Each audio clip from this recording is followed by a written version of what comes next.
प्रातः मुरली ओम शांति बाप दादा। मीठे बच्चे, शून्य अवस्था अर्थात अशरीरी बनने का अभी समय है। इसी अवस्था में रहने का अभ्यास करो। प्रश्न: सबसे ऊंची मंजिल कौन सी है? उसकी प्राप्ति कैसे होगी? उत्तर: संपूर्ण सिविलाइज्ड बनना यही उच्च मंजिल है। कर्मेंद्रियों में जरा भी चलैमानी न आए तब संपूर्ण सिविलाइज्ड बने। जब ऐसी अवस्था है तब विश्व की बादशाही मिल सकती है। गायन भी है, चरे तो चखे, अर्थात राजाओं का राजा बने, नहीं तो प्रजा। अब जांच करो मेरी वृत्ति कैसी है, कोई भी भूल तो नहीं होती है। ओम शांति। आत्माभिमानी हो बैठना है। बाप बच्चों को समझाते हैं कि अपने को आत्मा समझो। अब बाबा ऑलराउंडर से पूछते हैं, सत्ययुग में आत्म अभिमानी होते हैं या देह अभिमानी? वहाँ तो ऑटोमेटिकली आत्म अभिमानी रहते हैं। घड़ी घड़ी याद करने की दरकार नहीं रहती। हाँ, वह ये समझते हैं अब ये शरीर बड़ा हुआ, अब इसको छोड़ दूसरा नया लेना है। जैसे सर्प का मिसाल है, वैसे आत्मा भी ये पुराना शरीर छोड़ नया लेती है। भगवान मिसाल दे समझाते हैं, तुम्हें सभी मनुष्यों को ज्ञान की भू कर आपस में ज्ञान बनाना है, जिससे परिस्थानी निर्विकारी देवता बन जाए। उच्च से उच्च पढ़ाई है मनुष्य से देवता बनाना। गायन भी है ना, मनुष्य को देवता किए किसने किया? देवताओं ने नहीं किया, भगवान ही मनुष्य को देवता बनाता है। मनुष्य इन बातों को जानते नहीं। तुमसे सब जगह पूछते हैं आपकी एम ऑब्जेक्ट क्या है, तो क्यों नहीं एम ऑब्जेक्ट की लिखत का छोटा पर्चा छुपा हुआ हो? जो कोई भी पूछे तो उनको पर्चा दे दो, जिससे समझ जाए। बाबा ने बहुत अच्छी रीति समझाया है। इस समय ये कलियुगी पतित दुनिया है, जिसमें महान अपरम अपर दुख है। अब हम मनुष्य को सत्ययुगी पावन महान सुख धाम में ले जाने की सर्विस कर रहे हैं या रास्ता बताते हैं। ऐसे नहीं, हम अद्वैत नॉलेज देते हैं। वो लोग शास्त्र की नॉलेज को अद्वैत नॉलेज समझते हैं। वास्तव में वो कोई अद्वैत नॉलेज है नहीं। अद्वैत नॉलेज लिखना भी रंग है। मनुष्य को क्लियर कर बनना है, ऐसी लिखत छुपी हुई हो जो झट समझ जाए कि इन्हों का उद्देश्य क्या है। कलियुगी पतित भ्रष्टाचारी मनुष्य को हम अपार दुखों से निकल सत्ययुगी पवित्र श्रेष्ठाचारी अपार सुखों की दुनिया में ले जाते हैं। बाबा ये ऐसे निबंध बच्चों को देते हैं, ऐसे क्लियर कर लिखता है, सब जगह ऐसी तुम्हारी लिखत रखी हो, झट वह निकाल कर दे देनी चाहिए तो समझे हम तो दुख धाम में हैं, गंध में पड़े हैं। मनुष्य कोई समझते थोड़ी ही है कि हम कलियुगी पतित दुख धाम के मनुष्य हैं। ये हमको अपार सुखी में ले जाते हैं।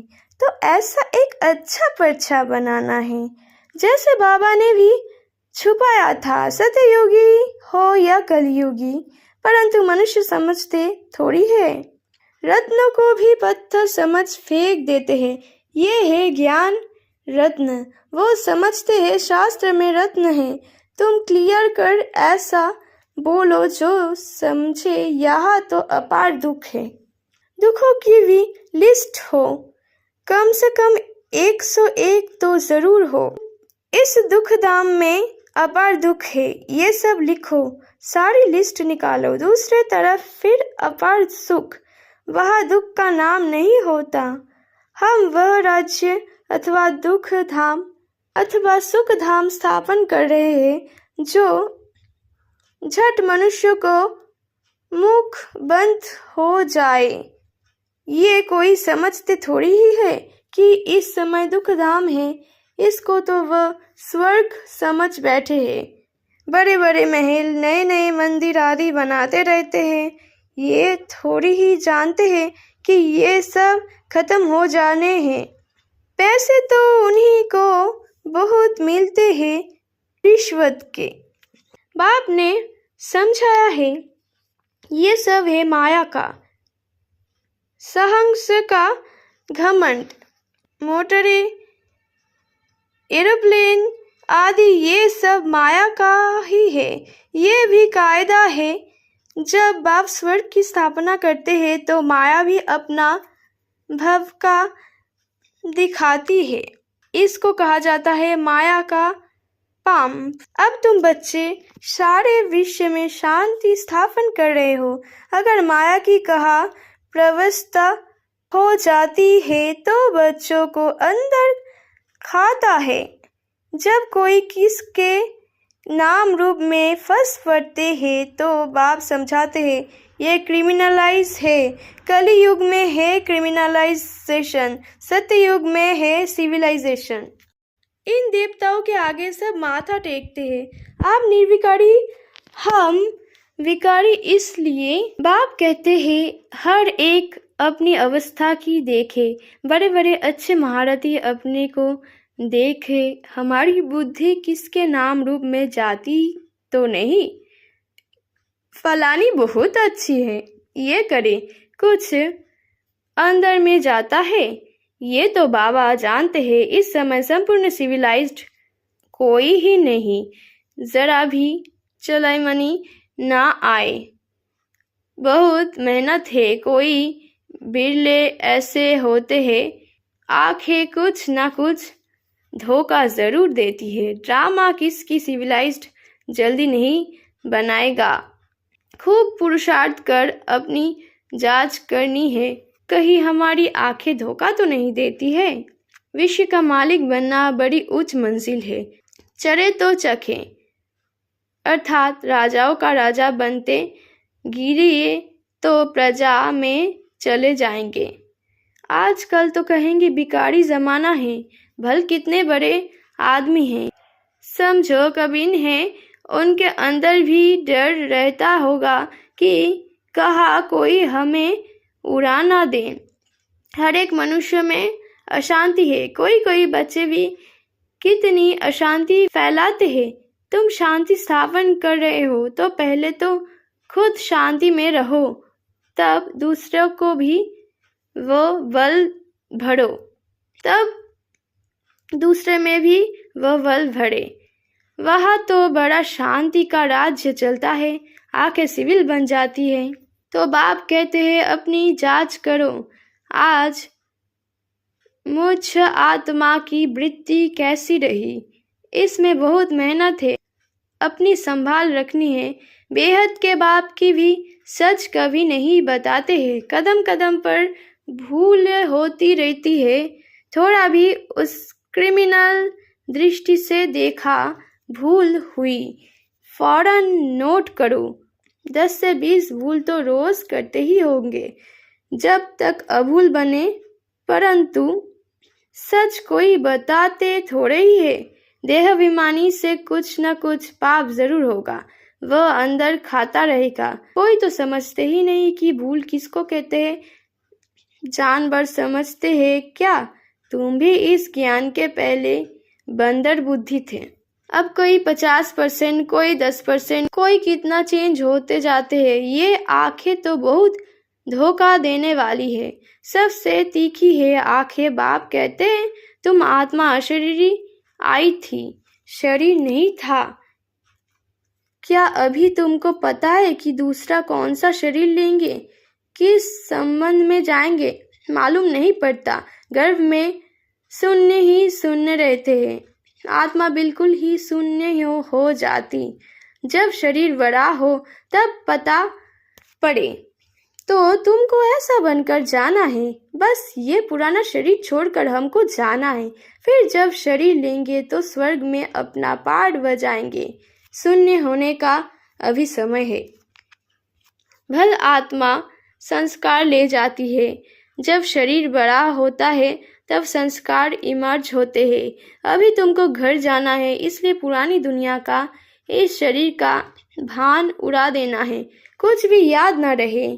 परहेज बहुत रखना है। जो अंदर में होगा वही बाहर निकलेगा। शिव बाबा के अंदर में भी ज्ञान है, मेरा भी पाठ है। मेरे लिए ही कहते हैं ज्ञान का सागर, महिमा गाते हैं, अर्थ कुछ नहीं जानते। अभी तुम अर्थ सहित जानते हो। बाकी आत्मा को बुद्धि ऐसी तथ्य पानी हो जाती है। अब बाप कितना बुद्धिमान बनाते हैं। मनुष्य के पास तो करोड़ों पद्म है, ये माया का पाप है ना। नंबरवार तो हर बात में होते हैं ना। ये भी तुम्हारी रूहानी सेना है।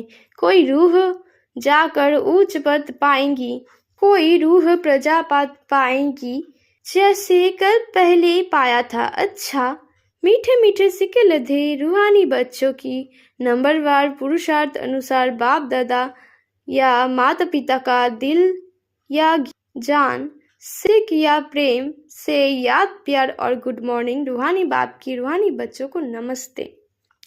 धारणा के लिए मुख्य सार। अपनी संभाल करने के लिए कदम कदम पर जांच करनी है कि आज मुझ आत्मा की वृत्ति कैसी है। आंखें सिविल रही, देह अभिमान वश कौन सा पाप हुआ।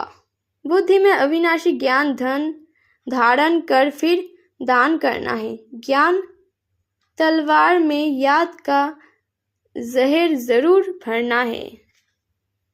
वरदान। सत्यता की अथॉरिटी को धारण कर सर्व को आकर्षित करने वाले निर्भय और विजयी भव।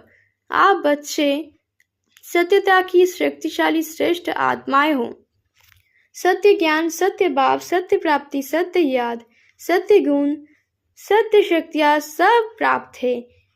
इतनी बड़ी अथॉरिटी का नशा रहे तो ये सत्यता की अथॉरिटी हर आत्मा को आकर्षित करती रहेगी।